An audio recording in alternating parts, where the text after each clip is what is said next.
कहानी है एक सुंदर से पहाड़ी गांव की, जहां हर सुबह की शुरुआत होती थी कोयल की कूक से।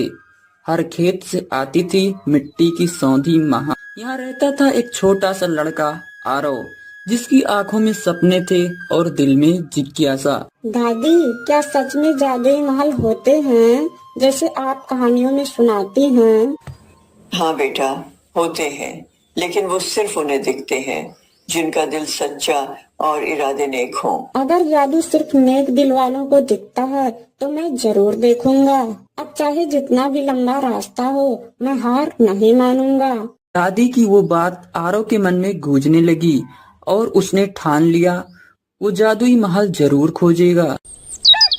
अगली सुबह सूरज की पहली किरण के साथ आरव निकल पड़ा अपने जीवन की सबसे अनोखी यात्रा पर। घने जंगलों, नदियों और पथरीले रास्तों को पार करते हुए आरव पहुंचा एक पुराने पीपल के पेड़ के नीचे, जहां एक साधु अपने ध्यान में मग्न थे।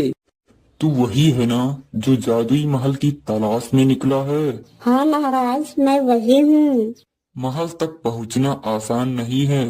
3 परीक्षाएं तेरी प्रतीक्षा कर रही हैं। सेवा, करुणा और लोक पर विजय। क्या तू तैयार है? हाँ, मैं तैयार हूँ। पहली परीक्षा आरव के सामने आई। एक बुजुर्ग महिला भारी लकड़ियों की गट्ठर से दब रही थी। अरे बेटा, थोड़ा सहारा मिल जाए तो अच्छा हो। अम्मा, मैं आपकी लकड़ियाँ घर तक पहुँचा देता हूँ। दूसरी परीक्षा में एक घायल कुत्ता रास्ते के किनारे पड़ा कराह रहा था। ओह, तुझे तो बहुत चोट लगी है। ले, ये पानी पी ले। करुणा का भाव आरव के अंदर गहरा था और वह दूसरी परीक्षा भी पास कर गया। तीसरी परीक्षा, लोभ पर विजय।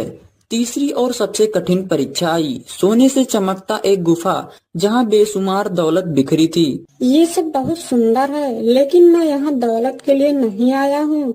मुझे जादुई महल चाहिए, सच के रास्ते से। लोभ पर विजय पाना ही सबसे कठिन था, लेकिन उसके लिए सबसे आवश्यक, और उसने ये किया भी।